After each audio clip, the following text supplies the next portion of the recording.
This is Guardian Radio, your station for up-to-the-minute news, intelligent, interactive, and engaging conversation. 96.9 FM.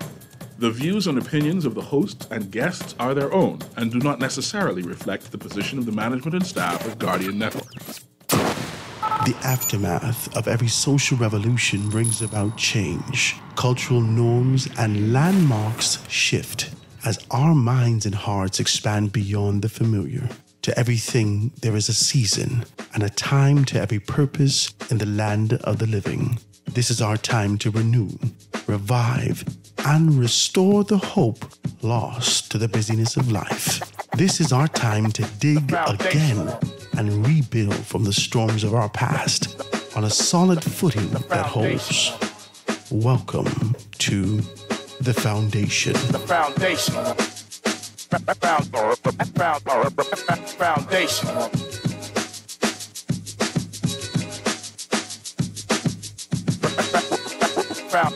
The Foundation with Heart Grant is brought to you by Alive, Bahamas Welding and Fire, Bond for Bones, Burger King, Commonwealth Bank, Epic Battery, Grand Bahama News, Popeyes, Prince Masters, and Ron's Electric Motors. Come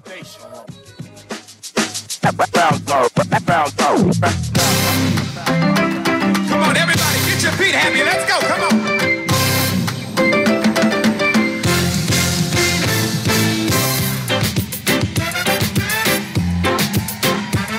Where my islanders? Can some of y'all run down here to the front real quick? I gotta know who's in the building. Where my islanders? I need y'all to run down here. Come on, let me see you.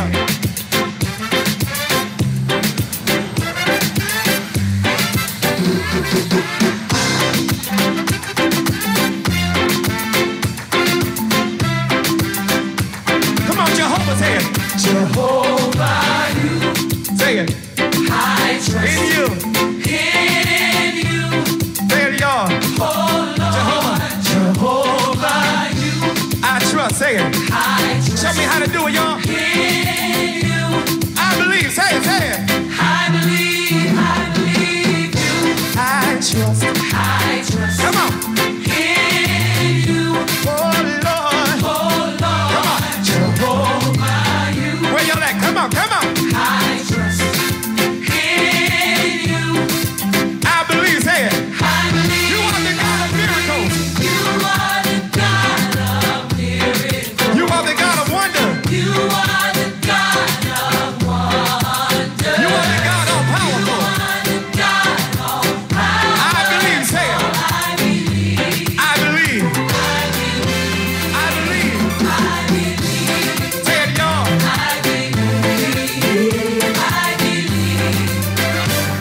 Come on, let your feet get heavy. Let's go. Let's go. Come on. Good afternoon, ladies and gentlemen. 96.9 FM radio. Howard Grant in your company. So long, bye-bye. That's all this was for, you know. I mean, we get all the other stuff, praise God. But so long, bye-bye. Biden over the weekend officially put his position in, indicating that he's not going to vie for the re-election come at the end of the year. This is a lot. It's a beautiful day, ladies and gentlemen. Grateful to be in your company, live and in full effect, out here on the Foundation, chopping it down here, 96.9 FM radio. I want you guys to join me in conversation. Gotta shout out my good, decent people over at AFS Insurance Agents and Brokers. They got everything laid out. Make sure you go check them out. They got everything laid out, guys. Make sure if you're looking for your insurance, I always say this, I see more and more SDs and taxis and deliveries and jet skis and this and that, all these things over the place. If you are in the market and you're looking for insurance for these bulk vehicles, and you want to be able to do that, you don't necessarily have all the cash up front. You got to check out AFS Insurance Agents and Brokers. They can assist you in-house financing. Talk to me. In-house financing. They got a thing laid out, guys. Make sure you give them a call, 341-1-AFS. 341-1-AFS. They got everything laid out, guys. 9 to 5 on the weekend, on the weekdays, 9 to 2 on the weekend. You can be able to do that, guys. Make sure you pick up your Guardian newspaper. 5.5 million cruise visitors this year alone.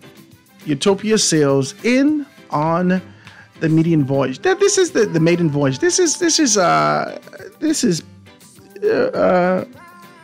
it's a peculiar thing as we see these things, right? As we look at this and look at the layout of these particular things, we got to do some math. I want you guys to join me in conversation today. The numbers are 323-6232, 325-4316, 325-4259, anywhere for the family violence, 242-300-5720, or hit me up 422-4796. So long, bye-bye. We're talking good today. I'm grateful to be in your company. I'm feeling good in my spirit. I see that the enemy is trying to come at me. Devil, get thee behind me, Satan. Talk to me. It's a beautiful day, ladies and gentlemen. Grateful to be in your company. I want to talk with you today. I want to be able to chop these things down on sort of a jubilant day. I'm grateful. I know that everybody's gearing up for vacation. I went to church yesterday. Great opportunity.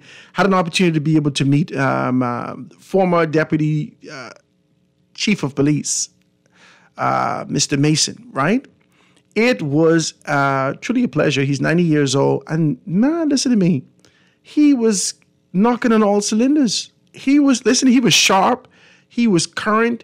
He was there. He knew exactly was what. I just wanted to get his book because he started to kind of tell these stories about and how he crafted it. I said, well, I'd love to read this book.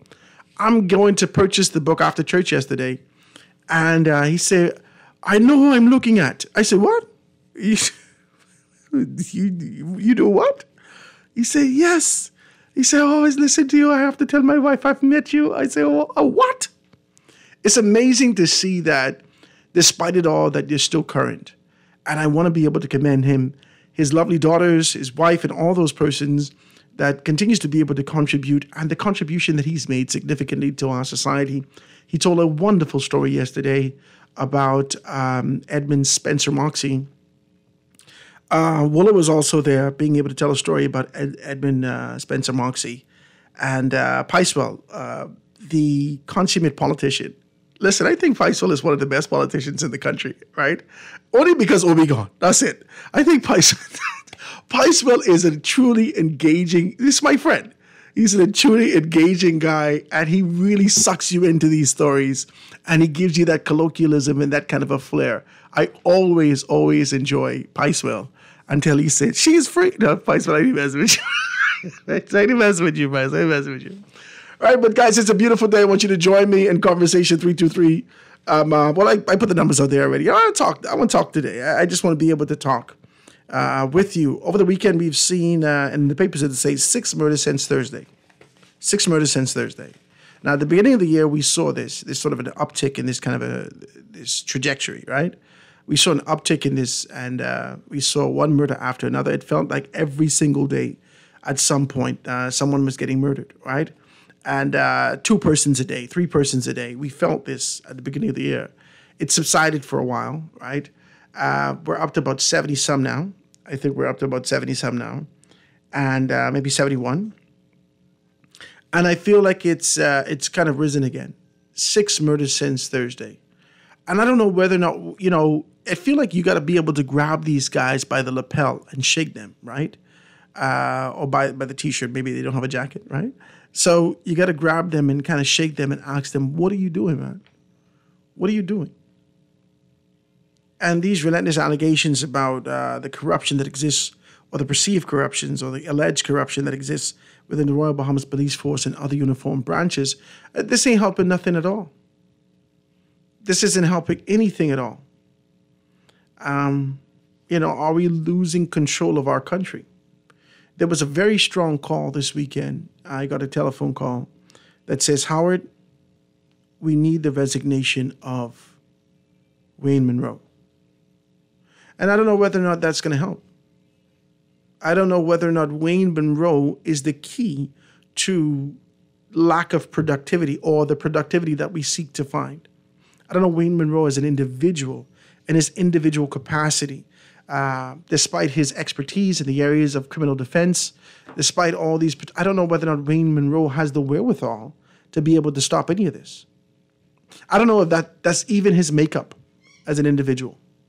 I do know that Wayne Monroe serves at the pleasure of the Prime Minister.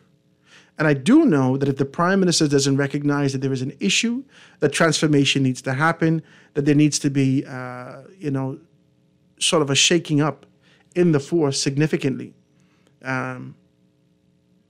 then I don't think that we're going to see any kind of resolution to this at all.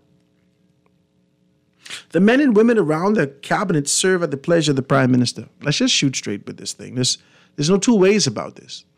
The men and women around the cabinet table, those who we call ministers, those who are elevated socially in our society, and we identify them, we look to them for a path, a direction, a vision, a course that we should chart.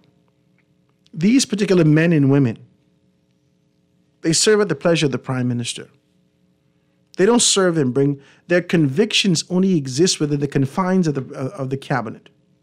After the decision has been made, their robotic nature appears.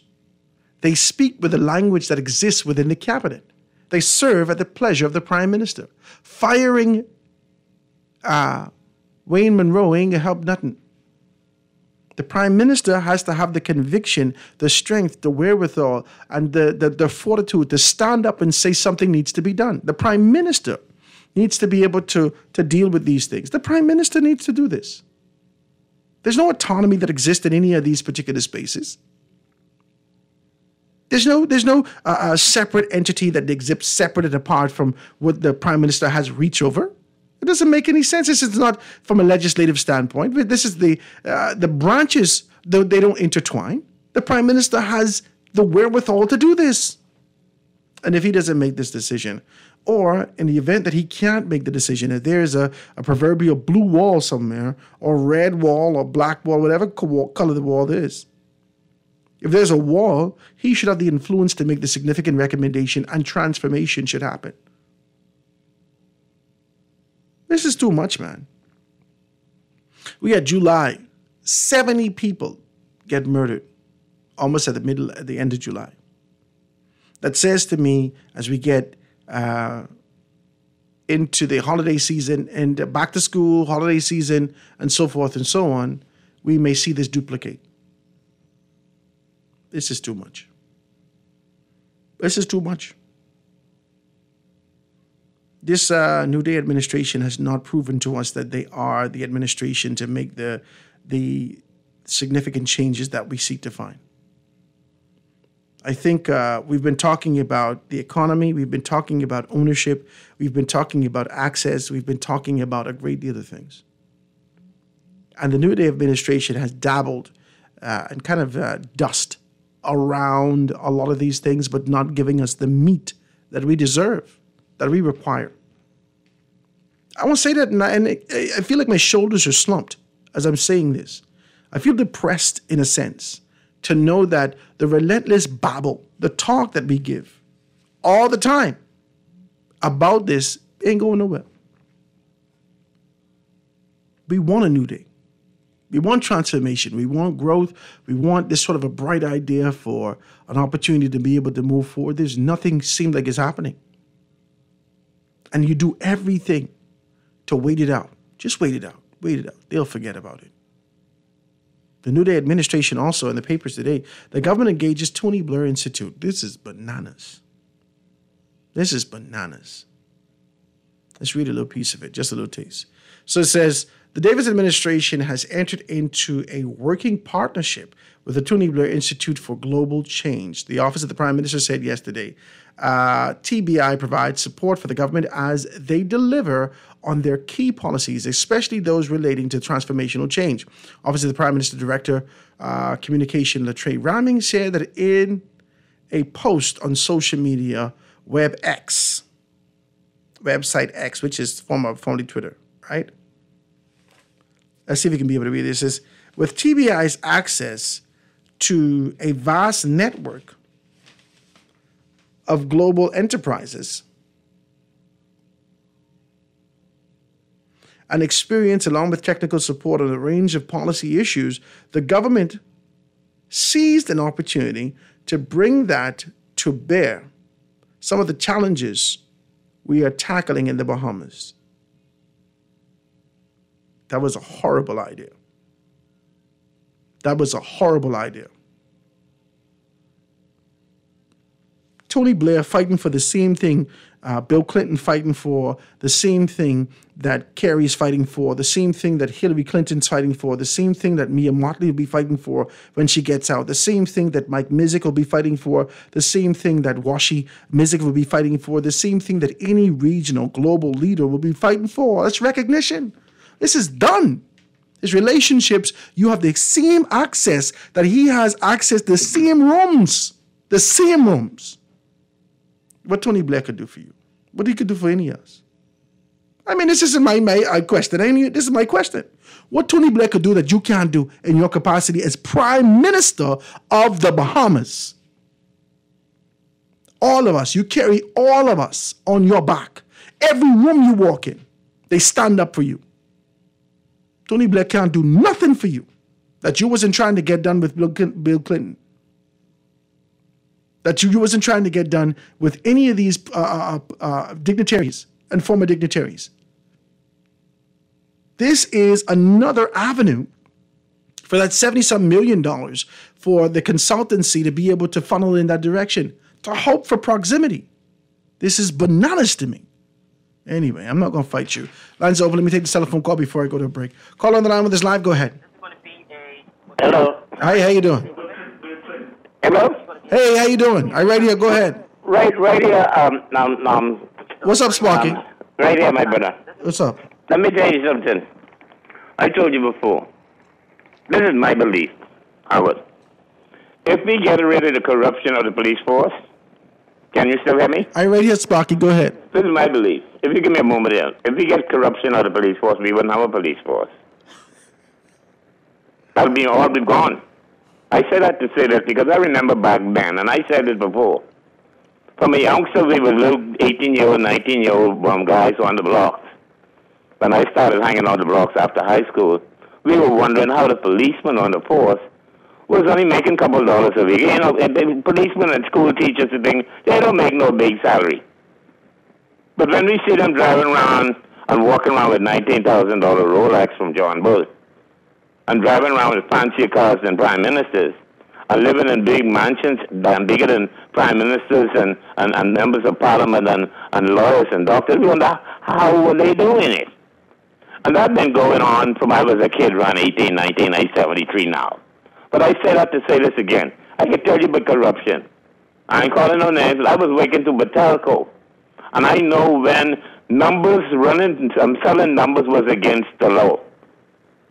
One of my first jobs every morning, working for my boss, God bless the dead. And he was also a reserve policeman, God rest the dead. Was to go down to Percy on Wolf Road 3 times a day and put his numbers in. Running numbers was against the law. Yeah. My boss was a reserve policeman. Had me taking the man car, I wake into Batalco, going in Batalco car, first thing in the morning, 12 o'clock in the day, and before I come in 4 o'clock in the evening to put in his numbers.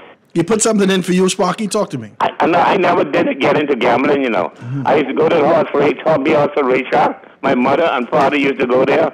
They used to play numbers and Cuba and things. They used to do aces and things like that. I never did get into gambling. I used to play little tonk and little this and little domino, but I never got into playing for money. I shot pool once in a while for a little dollar here and dollar there, but fellas used to go and be shooting pool for $300 a time. I didn't have that kind of money to do the base gambling. I tried to get me a piece of property in Bentonville House. But this been going on a long time. And what happened is these habits be passed down. I'm not saying from this commissioner. These habits been passed down from commissioner to inspector to right down to corporal. They've been going on a long time ago. That's how they make the side money to fix up the poor paycheck. Because some of them could go party more than you, and you got 2 or 3 jobs. You're working for yourself, you're working for Guardian, you got your other little job, and some of them could outspend you in the middle of the night. And I'm not saying only the police force. Customs, immigration, all of them, they've been doing this for years. We've been a corrupt country for years and saying we're a Christian nation. We got corruption in the church. The church pastors and things, getting taxi plate and bus plate and everything, plus getting your money in the pulpit. And them and their children and the first lady living better than you, and you taking them 10% of your money every Sunday, and they living better than you. You giving them money, and they living better than you. It's just like the biker. The biker makes money, you giving him your dollar. He takes your dollar, invests your dollar, and sell it back to you, cheaper than you give it to him. And you had a poor, and the biker had a bandit, I want seven of the bike, and a multi-millionaire living in Old Fort Bay. Check it out. Wow. Wow.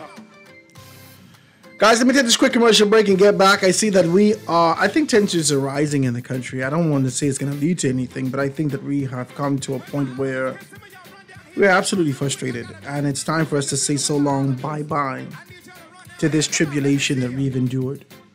Too long we've said, what can we do? This is who we are. But we got to fix this one way or another. And if it have to be another, we have to take that course also. Let's see if we can rectify this, guys. Let's talk about it. Quick commercial break. Be right back after this. In you. Say it, y'all. Jehovah, I trust. Say it. Show me how to do it, y'all. I believe. Say it.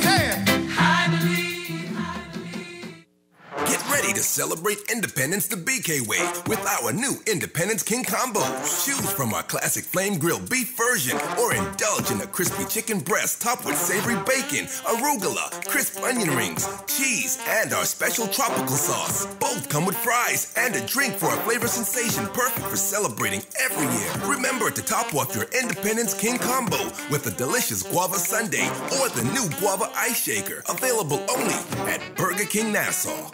Bonneville Bones, established in 1970, is the leader in men's fashion in the Bahamas. We're conveniently located in the mall at Marathon and the Harbor Bay Shopping Plaza, and fully stocked with everything you need for all occasions. Our Harbor Bay location is one door north of Alive, with the black and white signage of Bonneville Boutique. Both locations are open from 10 to 7 p.m., Monday through Saturday. Bonneville Bones and Bonneville Boutique, still the leader in men's fashion, located in the mall at Marathon and the Harbor Bay Shopping Plaza. Deals, deals, deals, and more deals. Bundle and save. Bargains all day as BWF is celebrating its 52nd anniversary in grand style. 1 week of blowout savings up to 50% off July 22nd through July 25th. And a red-hot clearance sale under the big tent outside July 26th through 27th, 8 a.m. to 5 p.m. Everything must go. Don't miss it. Be there and save, save, save. Savings include appliance combo specials, ductless AC units, barbecue grills, kitchen and outdoor cooking supplies, lawn and garden cooking supplies, automotive supplies and accessories, hardware supplies, generators, compressors and pressure washers, industrial supplies and power tools, household supplies, craft supplies and floral deco, and so much more. BWF, we are more than just our name. Number 13 Wilton Street, telephone 394-0004 or 6. Check us out on Facebook. We ship to the Family Islands. This is Guardian Radio 96.9 FM. Fresh news, smart talk, all day.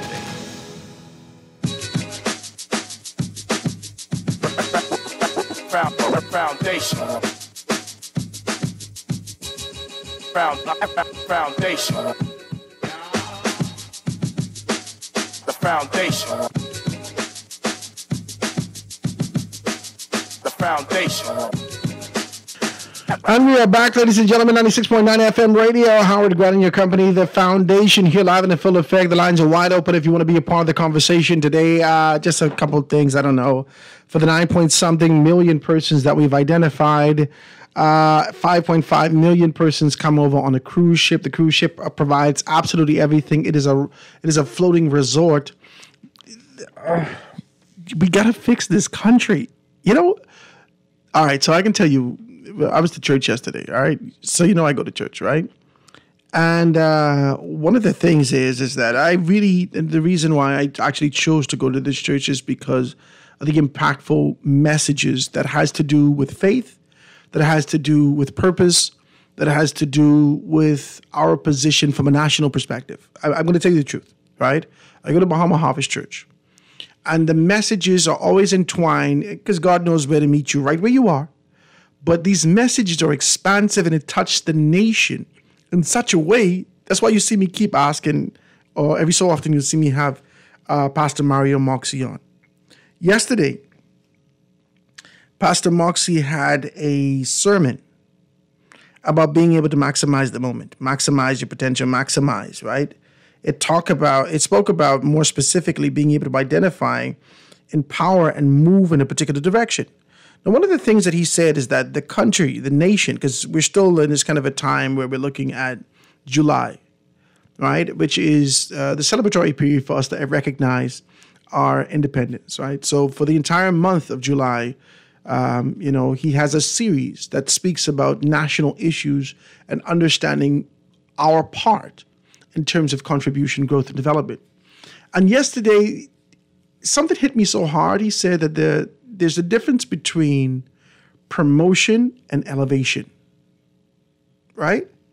And I was like, promotion and elevation? This is peculiar. Why would he structure it like that? I'm listening, right? And he said, the nation, well, he gave a microcosm. He said, you have been promoted relentlessly. You have been promoted throughout the organization. You know every nook and cranny of the organization. You understand how this thing is worked. You know how to tweak it. You know how to move in these particular steps.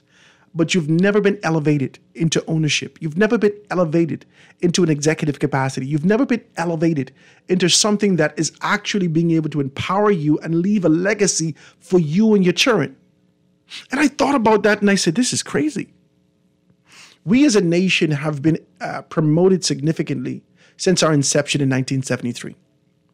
We have gone through the doldrums, the trial and tribulation of drugs, so forth and so on, and found ourselves educated, exposed, and understanding what we should do, only for our children to be able to come back here and get right into the work field. Like their only course, the only path for them is occupation for somebody else. My God, these people drop out of school, they never do nothing that you do. They had access and opportunity, which our country gave to them. And as a result of that, our children working for these people who never had nothing. Somebody please tell me what Sarkis Ismailian did before this. Let's just be decent. Somebody please tell me. Please tell me. Please. I know his father's done a great deal of things. But this is the opportunities that they will give to everybody else. And you begging for one piece of property.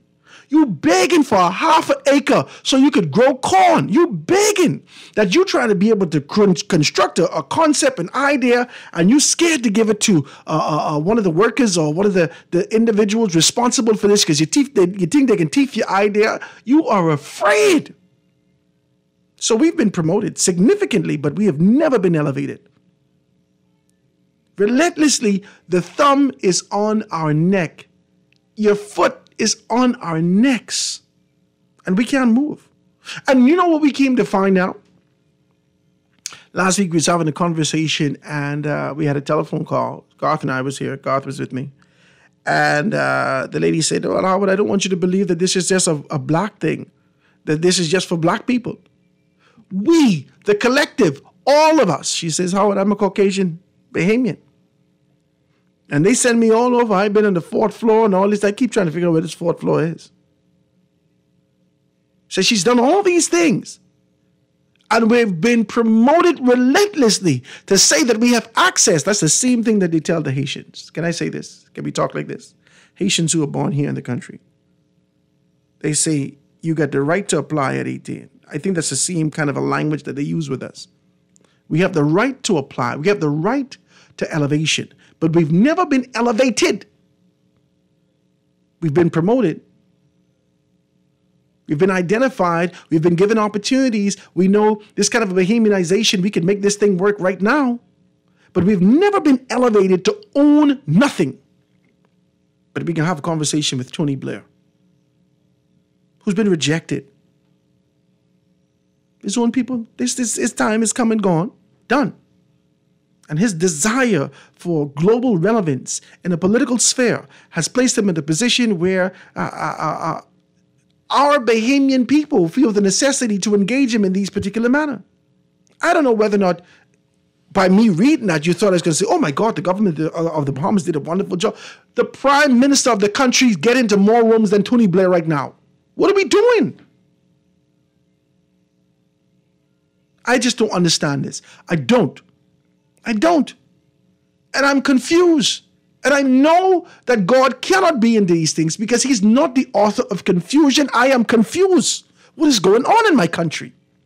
You have the wherewithal, you have the strength, you have 400,000 people on your back, you got access, you got travel budget, you got all these things, you got relationship, you got diplomacy, you got people who's the ambassador to the world. And you still get into Tony Blair to help up with your key concepts. It's peculiar to me. Let me take a telephone call. Call on the line with us live. Go ahead. Howard Grant. Hey. A pleasant good afternoon. Good afternoon, my brother. What's happening with you? Man, you're right on, Howard.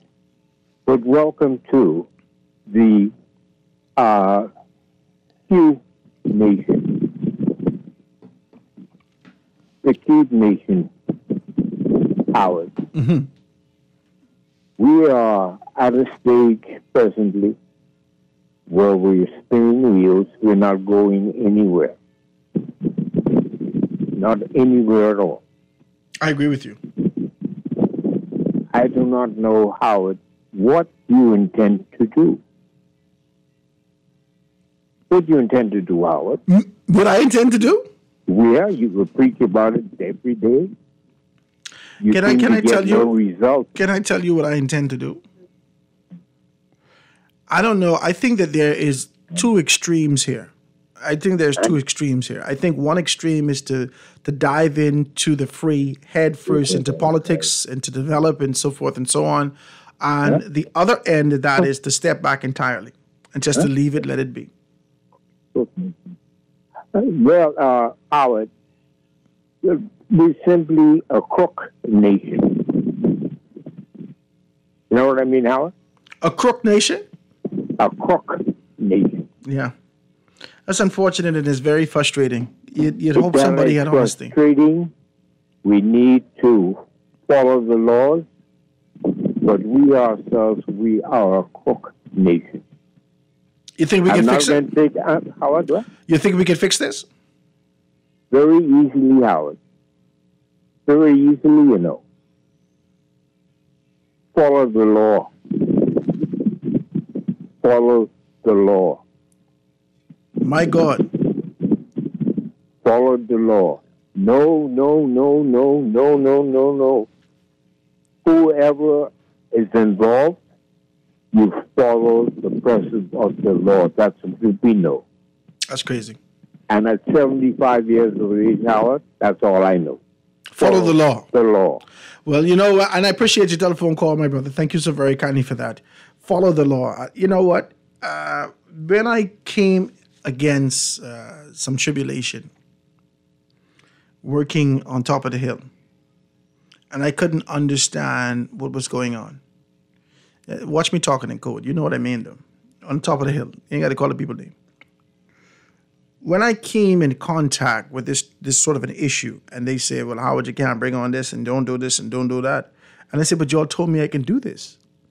Yeah, but Howard, listen to me. It was political. It just was political. There's no two ways about it. It was political. Yeah, but Howard, you know, you're bringing these people on and so forth and so on. And so I said to them, I said, well, so you don't want me to do this then? He said, Howard, listen to me. This the lady sitting in the seat who's been elevated to this position, you know. She's been elevated to this position. She has no passion, no determination, no organizational skills, no insight, no vision, no nothing. She just sitting in this position because her party people put her in this position. Let's just speak with decency. Let's speak with decency. So she's sitting in this position, and I'm trying to ask her. She don't even know how to answer me. She's calling someone else to ask them what I'm asking her. She has no idea. None. And then she says something that I think was the most very honest thing that anyone can say in that particular position. She almost shrugged her shoulders because I kept coming with the questions and I couldn't understand what was happening. I did understand, but this is just sheer defiance. That's all. I was just being defiant, right? And so I asked her, I said, so why this? So you don't want me to bring They say, "Oh, Howard," I bring Michael Alkitis on. They say, "Oh, Howard, don't bring on. You can't bring on these political people. Ease back." I say, "So don't bring on Adrian Gibson on Monday." Yeah, man, definitely bring on Adrian. So it's okay for me to be able to bring on Glennis Hanna on Thursday. Oh no, Howard. I said, "Oh, so you don't want me to bring no PLP on?" Oh no, he never say that. I say, "Listen, I just want to ask very clear questions with you. I don't understand what's happening." Howard, and she dropped her shoulder. She said, "Howard, listen to me, man. Listen to me. I just take directive. And I think that sort of tone, that position, that answer reigns supreme throughout the uniform branch of the country. Not necessarily that you adhere to the constitutional requirements. Not that you adhere to rules, regulations that govern our country, but you take directive.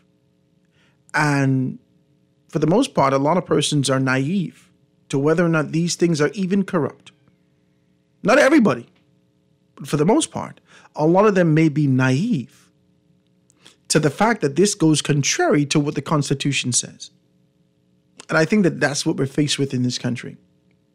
That we don't know by heart our rights. We don't know by heart that we haven't checked it out. These are the same people who say, "Oh, well, pastors say, Jesus say." Well, my God, all us have access to the Bible. Why don't you just go read that? "Oh, my pastors say, Jesus say." You're worse than little children. God say, share. Oh, my things? You need to calm down. You're doing too much.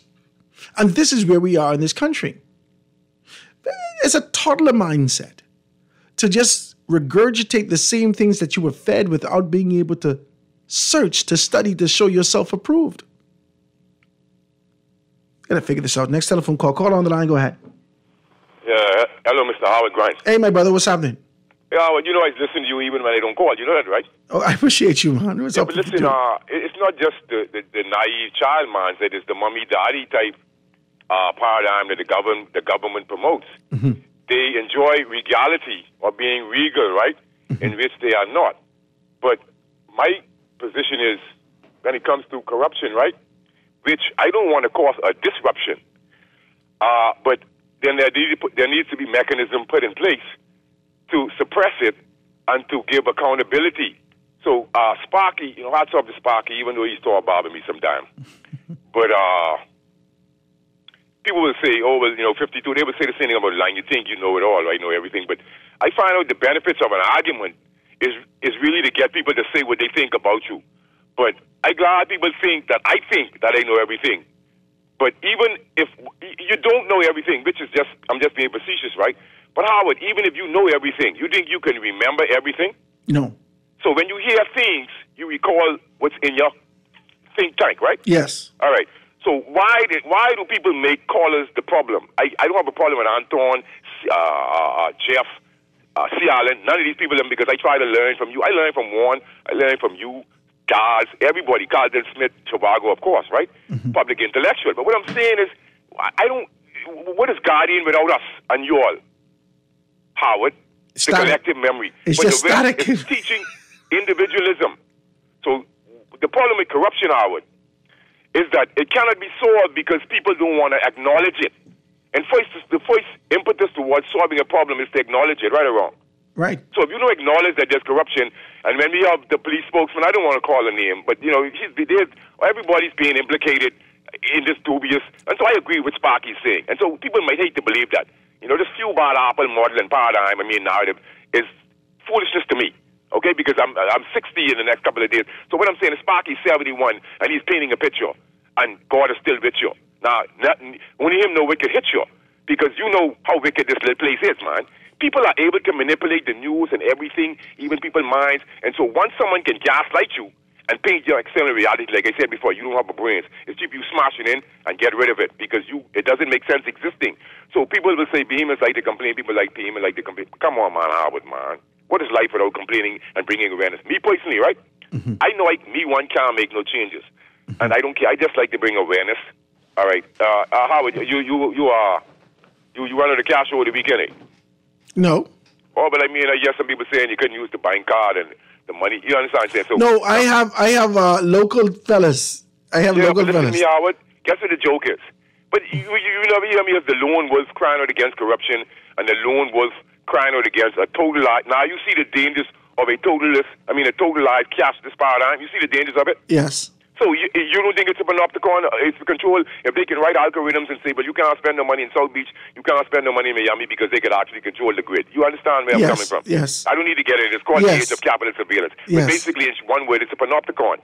And we have to move beyond that. So we're not free, Howard. We're living like cowards. We're sheep. And then you must, but you know something, Howard? I think it's best we just shut up and let the politicians display their regality and just live humbly and just let them do what they have to do. Even the people doing the Magna Carta, they sagged the palace and realized what time it was. Come on, man. We are being made to be passive and just subservient, and that's just the way it is. And it can't work like that. Give thanks. I appreciate the telephone call, 52. I feel like I agree with you. Can I say that?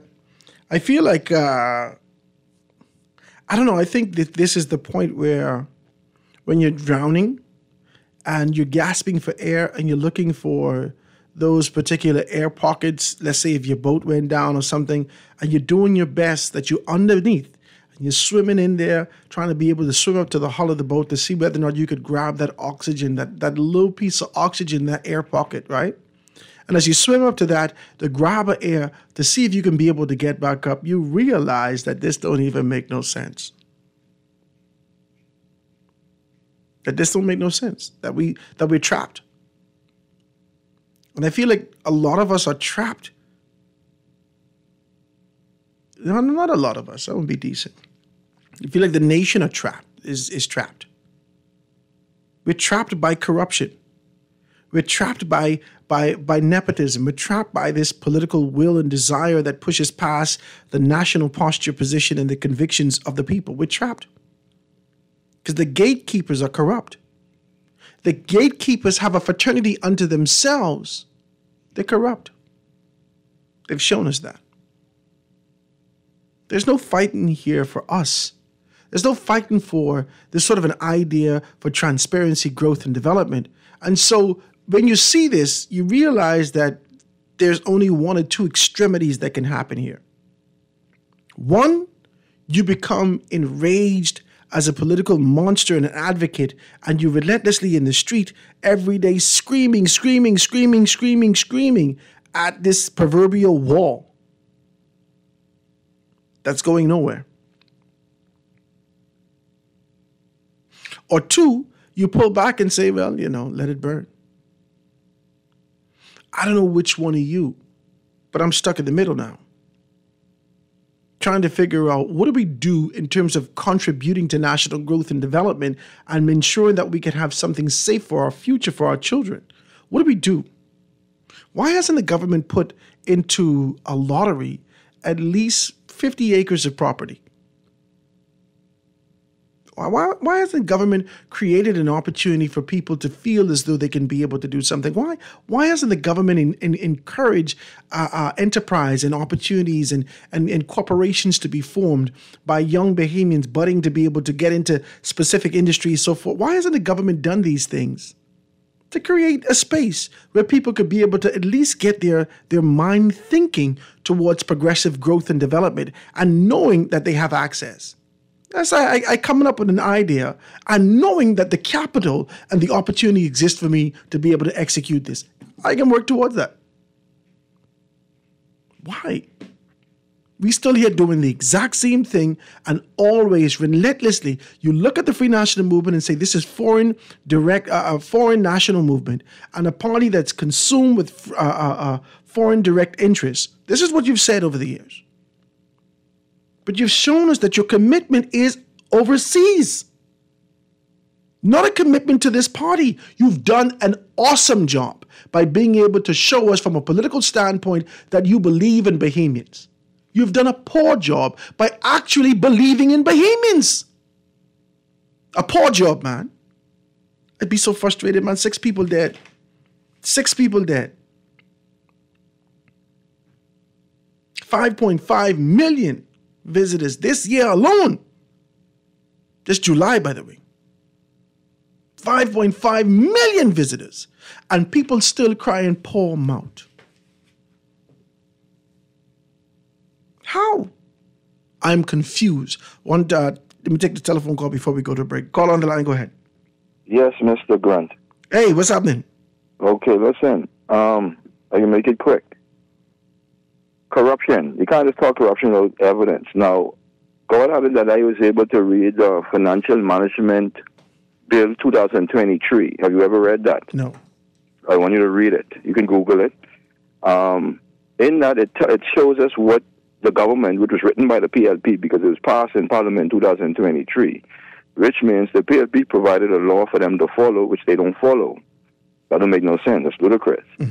So in the law, specifically, let me talk to a specific part of it. In the law, it says that all government business enterprises, which is the same thing as state and owned enterprises, is by law supposed to submit their annual expenditures and mid-year expenditures for public scrutiny and supposed to be published on their website. If you go to SPDC website, the last time they published an expenditure report was in 2020. There's no report for 2021, 2022, 2023, 2024. They're spending our monies every day, and they're not following the law. Well, they ain't follow the law. Say it again? They ain't follow the law because this is the same thing that happens with members of parliament. Members of parliament have a requirement to be able to give some level of transparency on an annual basis, and they don't do that. So why would anybody else do it? That's what I'm saying to you. So we don't have to sound as if we don't know what's going on as a nation. You know, we don't have to talk around the circle like that's why we're in the wilderness. Let's be direct, brothers. The law is there. I express you what the law is, what it says, and now evaluate and assess who's not following the law, and let's get on the police to do what the law permits. Because we have to get serious, brothers. I like that. We have to get serious. I got to bring you on one day, man. I appreciate your telephone call, Anshul. Thank you so much, man. Yes, my brother. Okay, thank you so much. Guys, I got to take this commercial break. It's 1 o'clock. We got to get to some news. We're going to be right back after this. The foundation.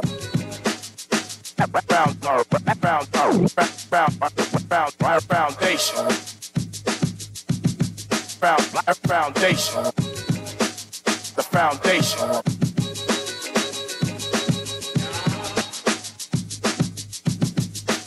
The foundation.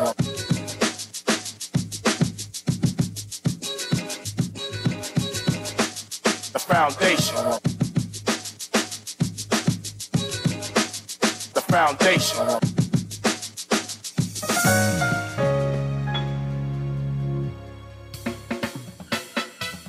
Do you have uncontrollable debt? Are you ready to make that move to Fidelity for a stress-free future? These loans have a built-in savings plan that pays you unbeatable interest. Ask about our debt consolidation loans today. Call 356-7764. Fidelity, we're good for you.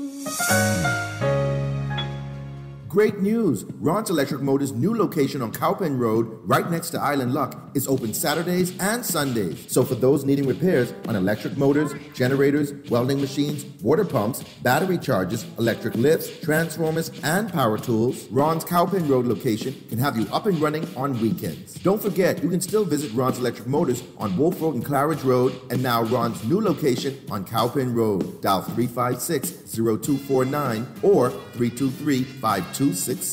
Now let me see now. 326 EPIC. Hello? This Epic Eckert battery. This Miss Beulah from around the corner. I hear you're selling tires now on Wolf Road too. Praise the Lord. It's about time. I live Fox Hill and Fire Trail. It's too far. That ain't all. They open Monday to Friday, 7 a.m. to 7 p.m. On Sunday and holiday, 8 a.m. to 4 p.m. My brother Sam, he's a hacker, and he could go right there and get fixed up. Call us at 326 EPIC. We ship also to the Family Island. It's the most wonderful time of the year. Parents, it's that sweet time of year again. What are you talking about? Christmas yet? The kids are going back to school, so pick up your copy of the Nassau Guardians Back to School Supplement, cause it's the most wonderful time of the year. Put your students in the latest styles at the lowest prices because summer break is almost over and our back to school supplement is filled with brand name back to school supplies at discounted prices, store locations, hours, and contact details. It's the happiest season of all. Advertisers, call the Nassau Guardian today at 302-2300 or call your account executive to get in on the 2 insertion deal. If it's uniforms, shoes, books, backpacks, calculators, art supplies, laptops, tablets, or whatever is on your back to school supply list, your ad should be in the Nassau Guardian's Back to School Supplement. It's the most wonderful time of the year. This is Guardian Radio 96.9 FM, Nassau, Bahamas.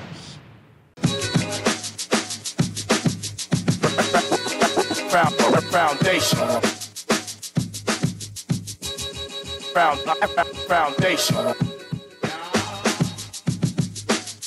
Foundation. And we are back, ladies and gentlemen, 96.9 FM radio, Howard Grant and your company, The Foundation, live and in full effect. We are here taking calls. If you want to be able to contribute, please do so. 323-6232, 325-431-6, 325-4259, anywhere from the Family of Islands, 242-300-5720. Hit me up, 422-4796. Brother Grant, the government is bragging about the 5.5 million cruise passengers is like your good friend Garth going out to sea for a week and coming back bragging about having all his coolers full of grunts. He's going to make some money because his cooler's full, but he won't be able to sustain his business because ain't no real money in selling grunts. It says, this is a text is coming through, and he says, all those cruise ships bringing to our country is grunts with a stray snapper or grouper here and there. I suppose they mean from a spending perspective and how much money that they would leave in this particular space. Now, I think for a long time we've taken on this kind of a position to talk about the fact that tourists, I think some exit polls were done, some sort of evaluations were done with tourists that's left the country and asked them, what are some of the things that you think that the country needed? And I think a lot of those things were activities. And I think that we have curbed our model to meet these people exactly where they are. If you go in Greece right now and you say, oh man, there wasn't a mall or there wasn't a this or there wasn't a that or whatever the thing is that is not indigenous to that environment, then you shouldn't have come to Greece. This is what they say. But we are such people pleasers. It's such an exhausting thing. I honestly, God, this is so exhausting to know that we don't have a brand. And in listening to yesterday, I told you I went to church yesterday. I had a great conversation. I had a great opportunity. Had some good information. A great deal of person spoke, Keith Mason, right? Keith Mason. That's the person who spoke yesterday, which I told him was excellent, right? We also had Picewell. We also had Walla Francis. We also had Ace Newbo. And we also had, who else spoke? All those persons actually contributed significantly, right? And as I'm listening to this, and I'm saying to myself, what Edmund Moxie sought to do with the cultural village has never been done, duplicated, or the passion for it has never come back to the forefront for a long time. I suppose it died with this concept and idea of Bahamianization. I think that this was probably the only cabinet, this era was the only cabinet that had independent thinking. And as time progressed, we watched leadership snuff out those particular ideas significantly. We've watched leadership snuff them out and take them out. And they had no room for growth. We watch it happen. If you don't know the story of Edmund Moxie, if you don't know these particular stories, and I ain't got to get into that on the radio, my God, but you should know these stories. As I'm looking at these things, I just make a determination that we are not really concerned about being able to fortify our position. Story goes that Edmund Moxie put all the taxi drivers in colorful cultural clothes, and there was sort of a pushback. And the taxi drivers wanted to know, why do we have to wear these clothes if others are wearing suits? I want to pick up my people in a suit also. This was the same era when we thought that by being able to mirror what we've seen in the lighter hue and our Caucasian neighbors that come down, that we accommodate, that what we've seen from an international standpoint is what we should adopt locally. Right down to the hair. My God.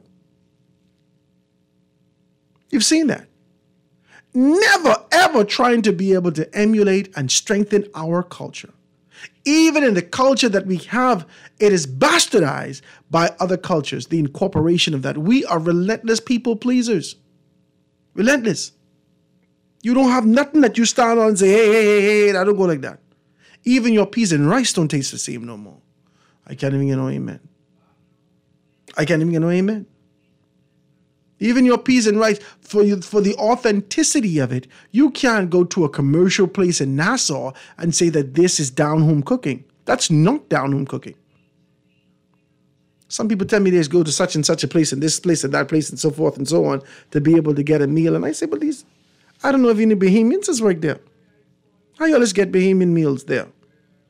Well, I ain't care, boy. The food is this and that. Listen, man.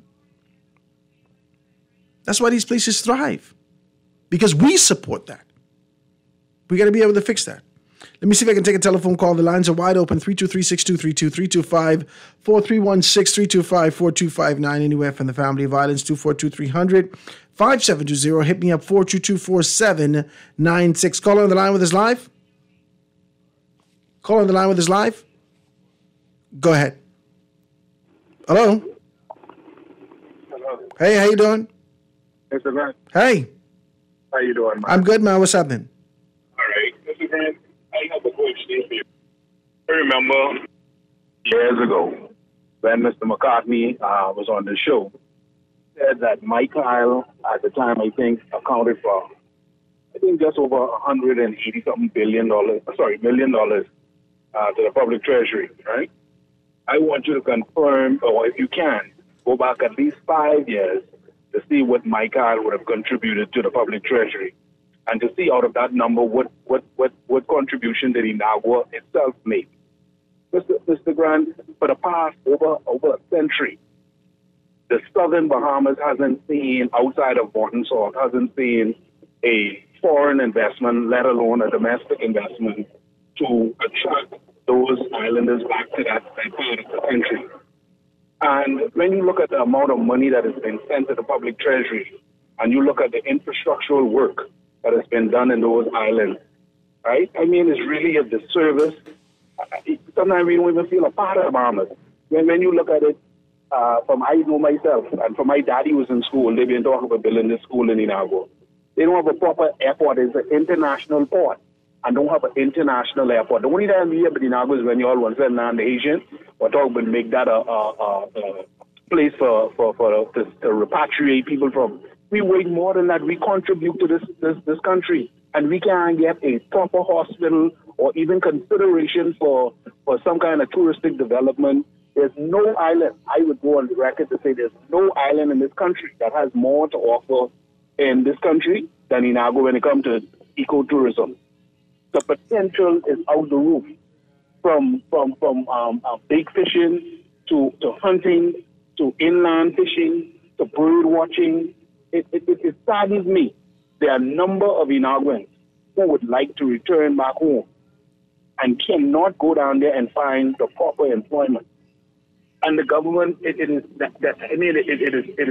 killing us when you look at, you have to import things from New Providence, and the persons who would have purchased things from abroad, they have to pay taxes, then we have to come pay taxes on top of that, then to get the stuff there, and then you got to pay another set of taxes. It's killing the people in this, like they need to make that like a not a free port, but something like duty-free area, and try and help us, because of the infrastructure in there, it's difficult to get any tourists to come there.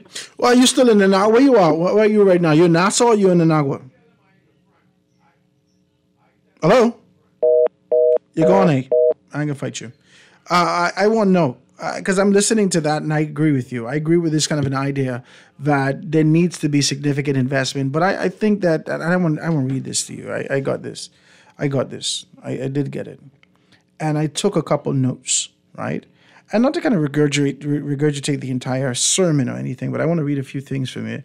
And it starts to talk about, as a nation, are we maintaining our freedom or maximizing? Are we maintaining our freedom or maximizing our independence? And that was basically what the sermon was about. As a nation, are we maintaining our freedom or maximizing our independence? And I think for the most part, we have relentlessly maintained with this sort of this vigor. We've maintained the sovereignty or the perceived sovereignty that we have over the course of time. Eager and excited about the fact that our passport gives us access to, this perceived vacation, this kind of a vacation off to America, off to other places. The access that our passport gives us the same access when we come back home to get into this kind of this work position, and we working our butts off, man, and don't own nothing. We don't. The next generation owns nothing. So I don't think that we're maximizing our independence. If we're still here calling for the government to be able to do something and don't recognize that the Bahamian people are educated, they are Inaguans and other persons from the family islands who are down there in the south, whether it's Meguana, Inagua, Auckland's Crooked Island, or Long Key, right? It doesn't matter where you're from in this space, you are educated. I know people from this area that are educated, that have gone off to school, that have degrees, that have a desire to get back home, and that have relationship with other people. You can start an incorporation. You could start a conglomerate. You could start a business. You could come together with an idea. You could determine. You could create a business plan, a prospect. You could identify these things. And after you have these things, then you could present it accordingly. Get the thing trademarked, get the thing taken care of, make sure that you have the copyright, whatever you got to do, and then present it accordingly to the government. Identify someone you could be able to do it. Get yourself a lawyer, certified, make sure that these things can be stamped and solidified. They say that you've done that within the confines of your organization, and then present it. Say that you need your money for it. How much money you need for it? I need $7 million for it. Whatever you need. However you do that. Find a relationship. Say to the government, I need 30 acres of property. We need 50 acres of property. We don't want the property for 99 years. If this thing doesn't work out, please give us 20 years. And if the thing doesn't work out, you can be able to take it back. But give us some time to work this out. I just feel like that's what we should do. I like smart Bahamians. I'm not afraid of you. I'm not offended by you. I'm not going to run away from you. I like smart Bahamians. I do. Nothing I enjoy more than sitting down to an intelligent Bahamian. That we could be able to enjoy, have a good conversation, to talk about growth and development, to talk about where we are and where we can be and how we can build on each other's ideas. There's nothing more that I like. Nothing more. What I hate is when I sit down and pour my guts out and having good conversation with people and believing that these are the people that can be able to help us. And next thing you know, they take the idea and go sell it to somebody who they believe is going to give them access, and then nothing. I hate that. Because it says to me that you never believed in yourself. I hate that. I hate to see that. We got to stop what they say in America. You just got to stop cooning. That's what Dr. Umar said. You got to stop cooning. You got to stop relentlessly genuflecting to the idea that somebody else could do better than you. That your only position in life is to work for someone. My God, that ain't for me. That ain't for me. I may be for you, but that ain't for me. I ain't gonna scream at the government no more about what they should do or what they can't do. I'm not gonna scream at them no more. We can do this ourselves. There's enough smart people from any constituency you live in this country. There are enough intelligent, educated, exposed, and experienced people that could create this concept that you're talking about if they were given an opportunity. That's what a New Day administration should really do. They should be able to take the rails off and give real access to Bahamians. Just give us 36 months. If you believe we ain't good for nothing, just give us 36 months. 36 months. You need a year to get all your things together, a year to get everything together, to structure the concept, to structure the idea, to make sure the business is taken care of, to identify all the slackers and the committed persons. You need another year to identify those things, to get the infrastructure, to identify your partnership from an international standpoint and from a local standpoint, to put everything together. But yeah, you need 3 years. You need 36 months. Once you could do that, in 36 months, before then, the government of the Bahamas could put their shovel in the soil to say that we have helped them do this. But you ain't doing that. You want the government to forge PPPs. They're going overseas to bring people in who ain't had. Listen to me. Let's just be shoot straight, okay? When the government of the Bahamas come looking for you, you don't have to have nothing. Once they agree with you, they would give you papers. Once you get these papers, you could shop that anywhere around the world. Hey, I have this amount of property in the Bahamas. I need X amount of $1 million. I need X amount of $1 billion, please. This is the viability of the project. These are the people associated with the project. These are the people who are going to fund the project. I need this project for X amount of years at this rate. You could do that. China will do that for you. We don't need the central government for everything. You've been conditioned to believe that you need the government. You don't need the government. That's what they want you to believe. They want you to grovel on your knees to them relentlessly and say, oh, Massa, please, please. Well, if I do this for you, you can vote for me? Yes, sir. With all the votes in my house, sir. That's what they want. That is the conditioning that's in our society. Hell no, we're not voting for you, sir. Now get it done. And they still have an obligation to do it. But it seems like all of us are in this kind of position. I feel like just getting off the grid and just living somewhere with my children, homeschooling them, and just out there eating yam in the bush. Because to be a part of this society where there is relentless fractions and no one cares about a unified growth and development of the country, it is an exhausting thing. Now, I don't know if I expect everyone to get on board, but I do expect there to be some passion about being able to get ourselves right-sized. It's frustrating. As soon as we unify and decide to be able to clasp our hands, there's a story that pops up about corruption. And then the names associated with it, your mouth dropping, and then you start to scrutinize everybody around you and say, who else could possibly be corrupt? Oh my God. We got to fix this in this station. Lines are wide open. Telephone call on the line. Go ahead. Go ahead, caller. Hello, Howard. Can you hear me? Yeah, go ahead. Sorry to call back, but I must disagree in something that I am presently working with. I have dealt with foreign ambassadors. Now, I can tell you something because I'm working with this. Without calling names. Foreign ambassadors told me they're really not interested in those little small acreage, 2-acre farm. They're looking at big ranches. So a small man like a Bahamian maybe get 2 acres from the government to do a farm.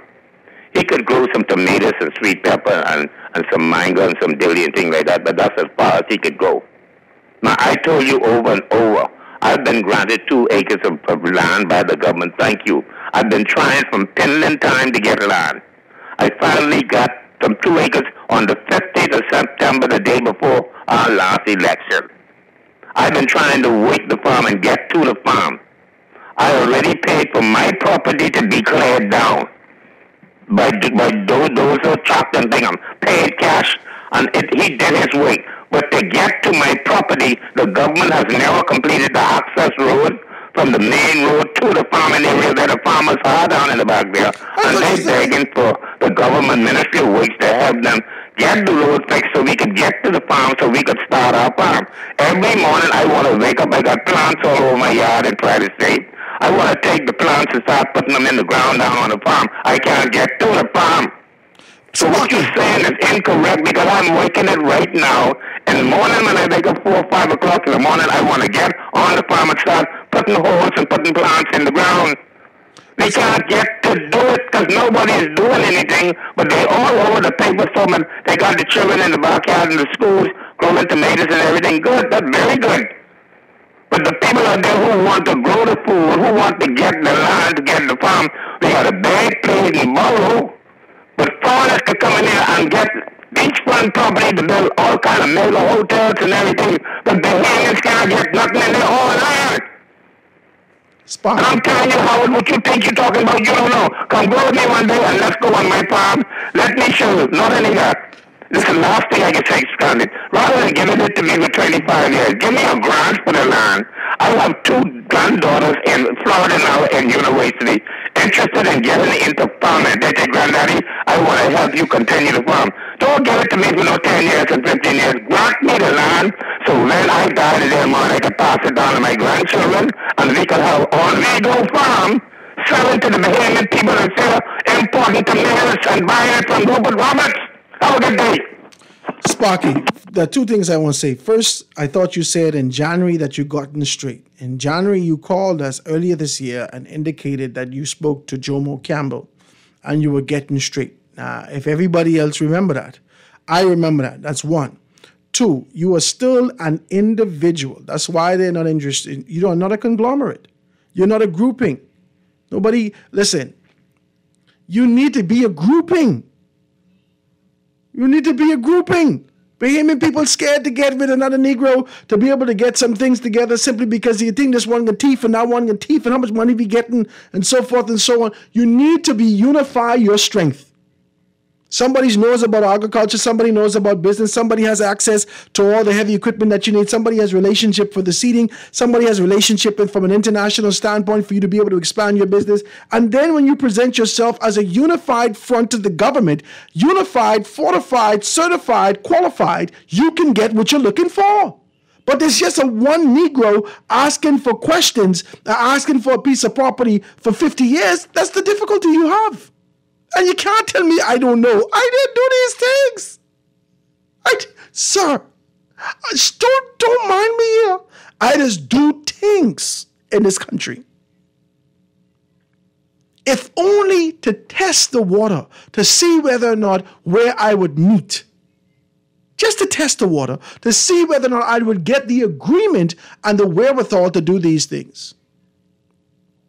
I have incorporations. I have companies. I've done these things before, and I seek to do more. And I have to encourage you, stop relying on the government. Stop. If you get in business with someone right now and have a conversation about the expansion of your business with the government and indicate to them that you need to expand it to another 3 acres because this is the conglomerate, this is what we're going to produce, this is what we're going to... Sparky, that's how you do business. Not this casual approach to a yesteryear business. This is modern business. You got to have the information. You got to. I'm not going to fight you. I'm simply saying. You got to have your information. The government is a business entity. This is why they want Tony Blair. Because everyone else is, look here, man, what's happening with you, man? 12 of us in the country, the 12 of us in the house didn't vote for you last time. I know, your boy coming through here, and you got 12 votes for me, but I can need a little consultancy. Is that how you get a job? Is that how you get a consultancy? Do you go to your, well, I take care of you all last time and make sure, I support you all along. I've been a PLP for a very long time, and I can need a consultancy. Is that how you get it? You're wasting my money. You're wasting my money. Hey, listen, this is the expertise. This is my team. This is what we've done in the past. This is what you can expect from us. This is what you can hold us to. If you give us this opportunity, this is what you can get. This is the time. That's how you do business. But y'all ain't used to doing business. I'm not going to fight you. Lines are wide open, guys. Quick commercial break, and I'll be right back after this.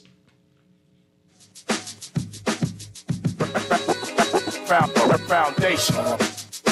You try to rest, roll with the best. For all your printing needs, there ain't no one better, no. For posters and banners, magazines and flyers. For window decals, greeting cards and newsletters. No job too big and there's no job too small. You name it, we can print it. Just give us a call. Let Print Masters bring your masterpiece to life. Located in the Nassau Guardian Building, telephone 302-2361. Looking for great device deals and offers this summer? Look no further. Alive has special discounts on the latest smartphones, Ring devices, and accessories. Plus, as an Alive customer, you can expect exclusive Get Extra offers and rewards, which means even more value for your money. We're talking more data, prizes, and surprises. Upgrade with us and experience the perfect summer with Alive in store or at bealive.com/deal. The Grand Bahama News is available every Tuesday in the Nassau Guardian. You can buy your local paper at Freeport Convenience Stores, Western Bakery, DeGregory's Fine Foods, and Bellevue Gifts. Now is the time to reach your Grand Bahama Market with affordable packages, including print and digital. Call GB News Sales Representative Kavandre at 822-6717 or message him on WhatsApp for ad rates. Classified ads are now available every Tuesday as well. Keep up with everything Grand Bahamian every Tuesday in the Nassau Guardian. Now let me see now. 326 ETIC. Hello? This Epic Eckert Battery. This Miss Beulah from round the corner. I hear you're selling tires now on Wolf Road too. Praise the Lord. It's about time. I live Fox Hill and Fire Trail. It's too far. That ain't all. They open Monday to Friday, 7 a.m. to 7 p.m. On Sunday and holiday, 8 a.m. to 4 p.m. My brother Sam, he's a hacker, and he could go right there and get fixed up. Call us at 326 EPIC. We ship also to the Family Island. Tired of banks forcing you to use technology to bank the way they want you to? Your convenience is important. So no matter what your banking needs, Commonwealth Bank's friendly staff are always available in branch for that personal one-on-one service. But when you choose technology, our online and mobile banking app offers you state-of-the-art functionality. The choice is yours. Commonwealth Bank. Bank the way you want. Honey barbecue, sweet and spicy, all new. Signature hot wings. What's your flavor? Roasted garlic parmesan, tastes so good, chicken. Ghost pepper wings. Popeyes. Now available at Popeyes in Nassau. Popeyes. The Guardian Media Group has your ticket to Paris. On your marks, get set, go! Join the Guardian Media Group, Star 106 Hits, Guardian Radio 96.9, and Hot 91 FM. And follow Team Bahamas from paradise to Paris. Live comprehensive updates on Team Bahamas every day during the 2024 Summer Olympics. We are your ticket to Paris.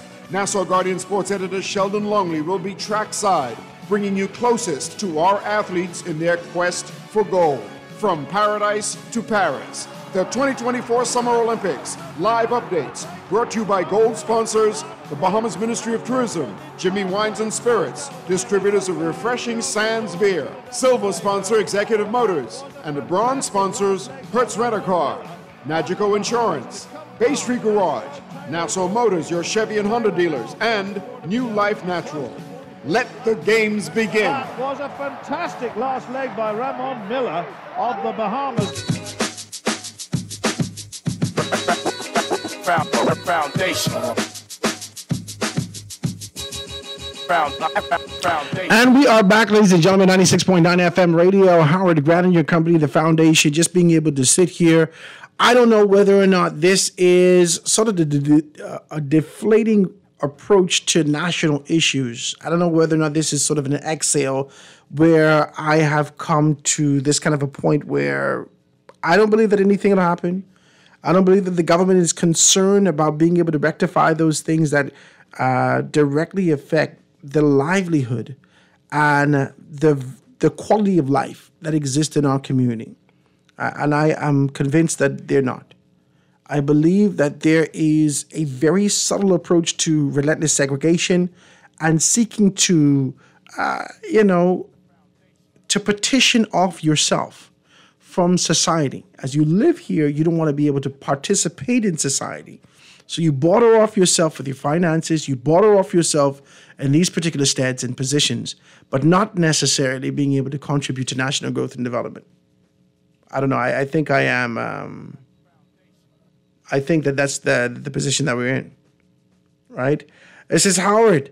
Why is this government so scared to develop the eastern part of Bay Street into a cultural village? Why is the government so scared? Those buildings are rotting. When can we create a beautiful cultural village? You got to own that property, eh? Let's just talk about that. So it says, good afternoon, Howard. And the Bahamas question is, are the Grosport Bahamian principals and executives truly interested in building a fruitful and beneficial relationship to the business outside of the port? I am not only referring to big business, but I'm speaking about the straw vendors and wood carvers, the musicians on the streets, and all those who serve this country's best interests. Yes, Mr. Mike, do you and your team, you call the manhole name, you all in text the manhole government name, do you and your team, does you and your team have time to interact with such persons or even stop to encourage that so-called little man every now and then? We all are seeking to earn and live a comfortable life. Is this too much to ask or to understand? There's a text is coming through, right? So there's another text that says, Howard, bring me some holy water from the church so I could sprinkle some on my boss to see if he burns. 70 plus murders. How many solved? How many charged? It's a text is coming through. So it says, I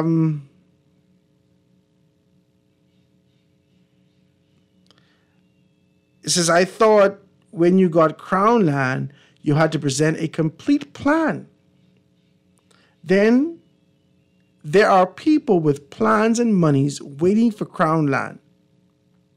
That's what happened when the MP does favors without thinking about the good of the country. It's the text is coming through. So it says, Kuhn and Howard, I got to borrow that. That ain't mine. That's Dr. Umar's, right? So, okay, I'll remember that, right? So it says, Howard, why Glennis don't want water park by the port? You have to ask Dennis. Let's talk about that. Lines are wide open if you want to be able to be a part of the conversation. Call on the line with us live. Go ahead. Hello? Yeah, Howard. Let me see Alan Johnson. Hey, what's up, Seattle? Go ahead. Yes. You know, Howard, one of the problems we have with the economic development and inclusion of Bahamians in the economy is the fact that we have been deniers of the 21st century. As of January 1st, 2001, we began entry into the 21st century, yet we are still struggling with 19th and 20th century concepts. In fact, we have 20th century thinkers using 19th century tools trying to run a 21st century country. Now, you talk about development of people, inclusion, technology, everything else of that sort. Even with Sparky, you talk about the collaborative ecosystems, you know, where partnership open the opportunity for innovative platforms. The problem is that, you know, COVID, we sat through it. It introduced something called hyper innovation, right? And it just basically accelerated the pace of innovation because you had, you know, the need for more connectivity. We had a cultural shift. Actually, it goes back to this concept I keep talking about where we are right now in the world.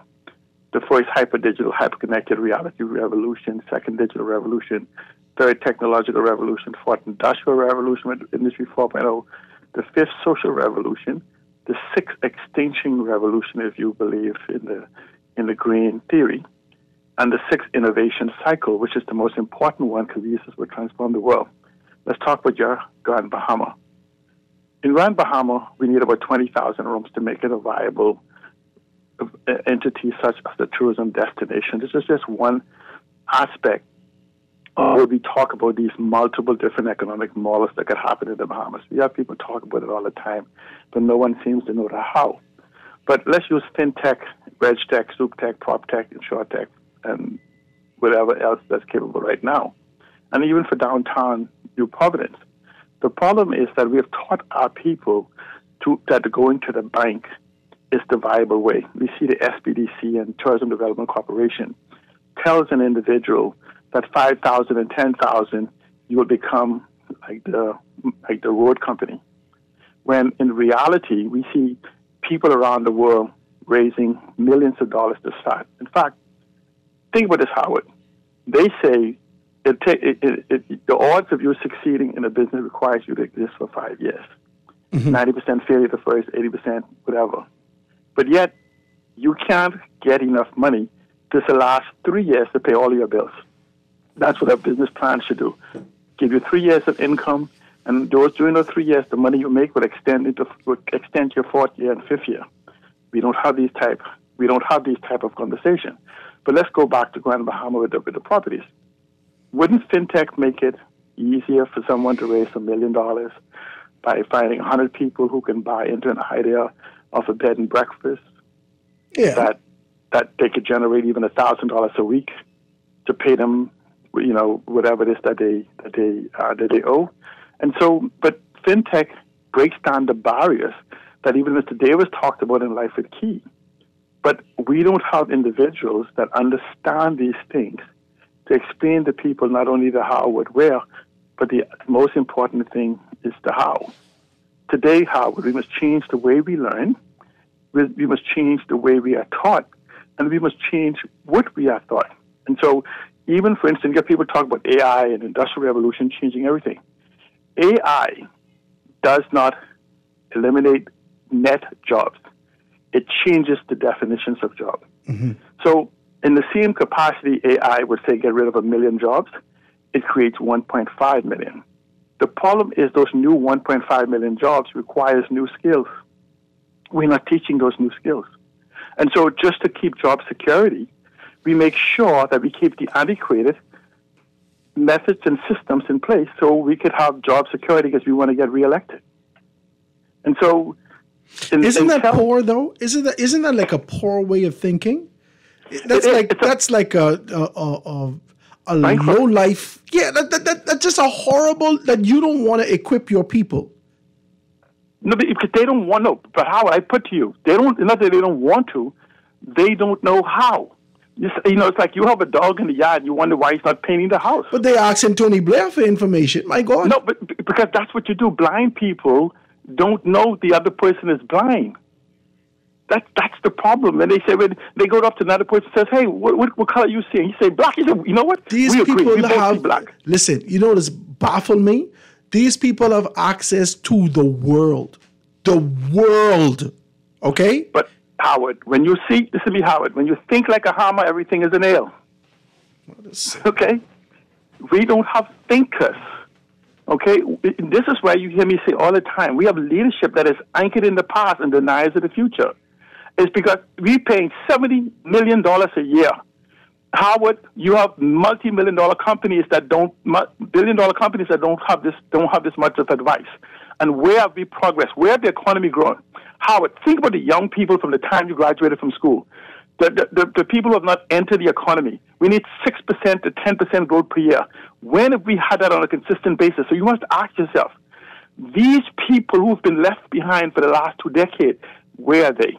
Where are their children? Their children are the ones we're reading in the news, because they never had the skill. In fact, Howard, I'm a proponent of education, but not in the sense, because I am more so of a proponent of empowerment.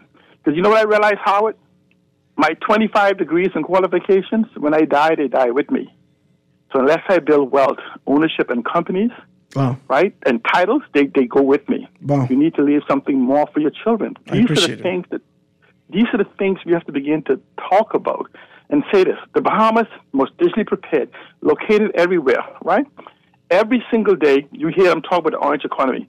When have you heard a single person or even the Bank of the Bahamas came to you and explained to you the 38 different things under the orange economy that individuals could get involved with? Or the blue economy, or the green economy, or the aquamarine economy, or the carbon economy. I haven't heard any bank. You isolate the Bank of the Bahamas, but I haven't heard any bank, whether the Development Bank, the Bank of the Bahamas, RBC. I didn't hear any bank. No, but as I'm saying to you, is the Bank of the Bahamas or the Development Bank, the one the senators in charge of? Green economy is their mantra, part of their title of their company. That's their focus on. But they think green economy is junkanoo and music and whatever else. And the green economy, the orange economy, think it's junkanoo, but they have no understanding of the $1 trillion aspect of this economy. And so we hear people talk about the orange economy. Here it is that we are in the age of data. the data economy, the Bahamas most ideal for it. This use tokenization and fintech that we talk about. Today, it's less than $50 billion. Howard, in 6 years, the best of the advisors in the world said it'll be a $30 trillion economy. Do you know what it is? All the money going through that. All monies will go through that eventually. But where? But I'm saying we talk about this DARE bill. The DARE bill, you know what the DARE bill for me is? The equivalent of you taking down your fence and locking your gate and saying, much better now. Much better now. Because it doesn't address the future. It addresses, at best, the present. You say much better now? See, I gotta let you go. I do appreciate this telephone call. Let me just end saying this, Howard. Go ahead. If you bring digitization, digitalization, datification, and digital transformation to the Bahamas, you'll then have transparency, accountability, integrity, anti-corruption, and freedom of information. This is why they avoid tech digitizing anything in the country. You can't tell me the money we spent, that we are such of low-level thinkers that we have not been able to digitize a single government agency, having spent $3 billion in the last 30 years. Seriously? That's crazy. It has to be on purpose. Thank you, brother. I do appreciate your telephone call. Next telephone call. Call on the line. Go ahead. Call on the line with us live. Go ahead. Call on the line with us live. Go ahead.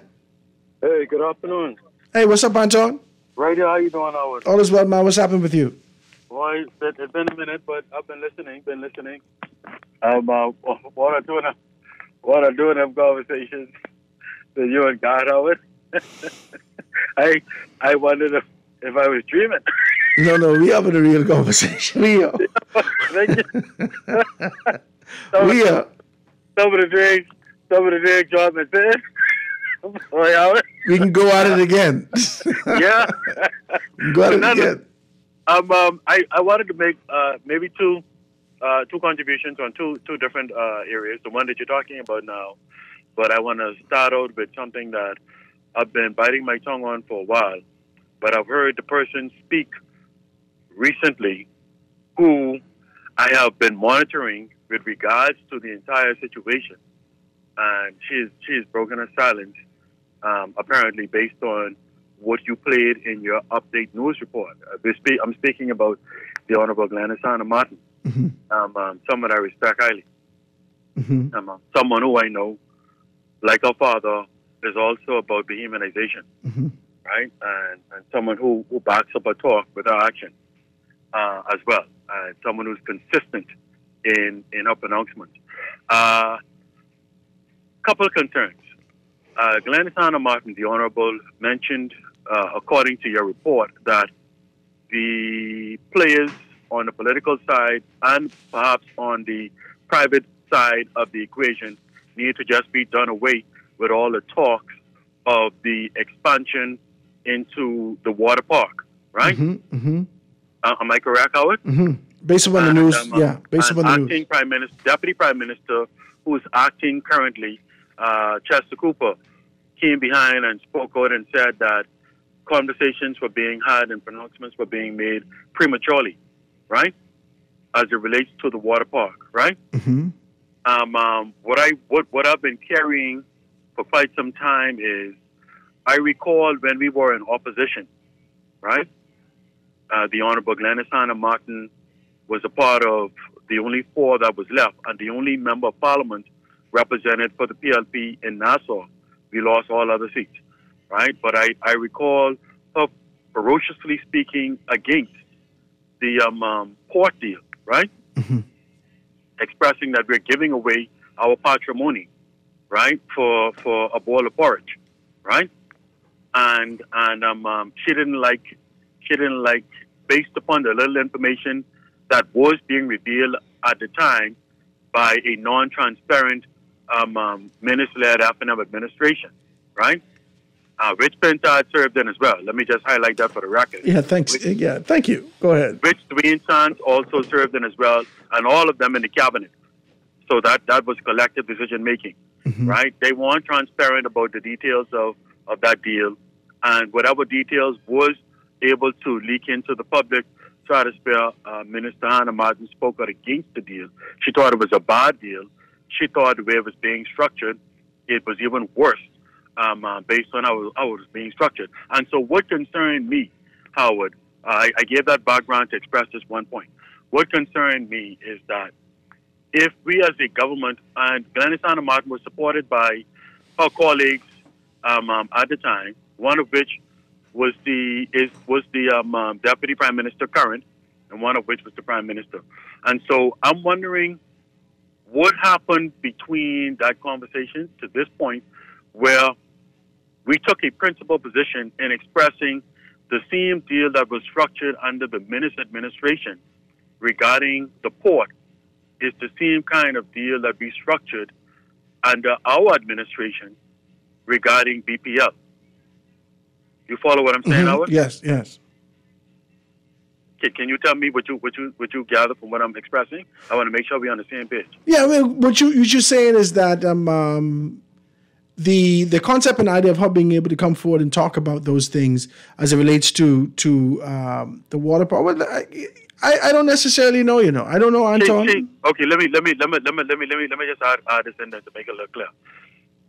Honorable Glenys Hanna Martin blasted that deal under the Minnis administration, right? Mm-hmm. But we pronounced under the BPL arrangement that we signed word for word the exact same contract that the Minnis administration entered into. Mm-hmm. We used that model to enter into the BPL contract, Mm-hmm. right? Mm-hmm. So my concern is, if we thought it was a bad deal with the port, why did we then enter the exact same deal with the BPL contract? And what are your thoughts? Why do you think you did that? Why do you think that do you think this is relentlessly playing politics? Do you think that this is a political can that's being kicked down the road because this is the same deal? If we look at the LNG concept also, this is the exact same thing that has happened 10 years ago, I don't think it's politics, and I'll tell you exactly what I think. Then I want to make my last point for the second part of what I called for. I don't think it's politics being played. However, well, but not on the PLP side, but certainly politics was being played on the F&M side of the equation, right? Regarding this whole matter of BPL, and I think the strategic position was taken that if you all thought that the deal that you all entered into with the Prince George Wharf, with the port, was such a great deal, well, we took that exact same deal that you all entered into and thought was a great deal, and we replicated that for the contract signing with the BPL deal. Just to see that the F&M agitate against it? Therefore, they should have nothing to say as it relates to the deal, because it's the exact same deal that they struck with the port owners. Wow. You understand what I'm saying? I hear what you're saying, but I don't know whether or not... Therefore, it should shut up the F&M. However, my concern is not that, because that's between one political administration to the next. My concern rises to where the Honorable Glenys Hanna Martin concern rose, which was the overall deal and it not being in the best interest. In her study of what was available at the time, it not being in the best interest of the Bahamian people, because we were being seen as giving away our patrimony. And so I don't know if Minister Glenys Hanna Martin would ever speak to her position then and juxtapose it with what took place recently. I think we'll get more of that conversation as we get closer to the election. But I want to note this one thing. The Honorable Minister, she hasn't made in my listening any comments towards this BPL deal and what we pronounce being the same. And I doubt that she was, because as we started off the conversation today, that they have collective responsibility, and that kind of serving at the pleasure of the Prime Minister places them in the position that even if I have the conviction to speak about these things, I'm tethered to an agreement that is made against the body. But I believe her silence speaks a lot in regards to that, right? And so that's something that I've been monitoring for quite some time, and I decided to elaborate a bit more on it because of her recent utterings, I think maybe yesterday or today, which you all played in your news update, right? Yeah. And then the next point, the final point, Howard, if I could, in 1 minute, the point that you all have been discussing. And I turned a little late, but I caught enough of the conversation.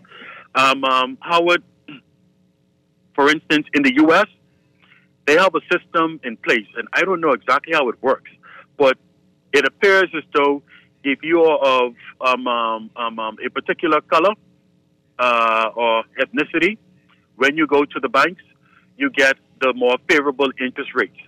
You're familiar with what I'm talking about? Yes, yes.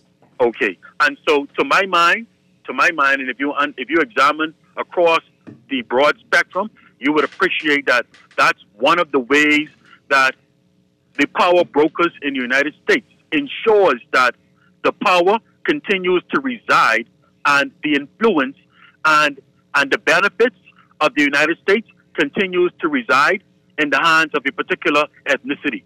You understand what I'm saying, Yes, Howard? okay. Because that spans from business loans to mortgages to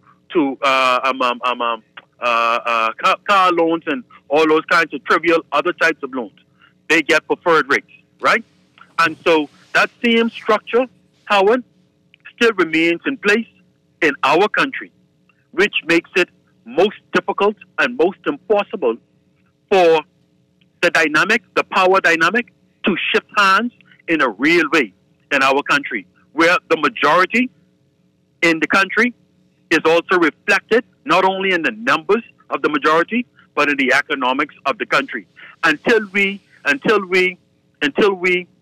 have honest conversations with ourselves, where we can dive into pulling back or clawing back or reversing those policies that continue to enrich the rich or continue to empower those who got their power in many instances by ill-gotten means, we're not going to see change or real change in this country. And it starts in so many different areas, Howard. It starts in housing. It starts in medical care. It starts in wealth creation. It starts in access to opportunities. It ends in a reflection of what your bank account looks like versus what their bank account looks like. What your house and your home looks like versus what their house and their home looks like. And that conversation, Howard, we can expand on another show. But thank you for the opportunity. I'll end it right there. I appreciate you. Thank you so much. Ladies and gentlemen, I thank you so much for being able to tune in today and being able to chop this thing down. I want to talk about it. I just feel overwhelmed today. I want to say that. I'm tired of the murders. I'm tired of the corruption. I'm tired of these things. I just want to own something. I just want to build something. I only want to have something. My God. I am tired. I'm tired. I'm serious. I just want to be decent with you. Let's continue these conversations and see if we can be able to at least crack the code and get to a true sense of growth and development in this country as we move forward. Guys, that's the show today. It's the foundation. Have a beautiful day. We're going to see you tomorrow, God Spare Our Life, right here on 96.9 FM. Have a great day. See you tomorrow. The foundation. The foundation.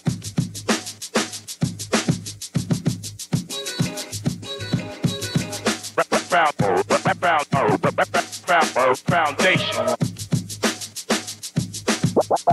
This is Guardian Radio 96.9 FM, Nassau, Bahamas.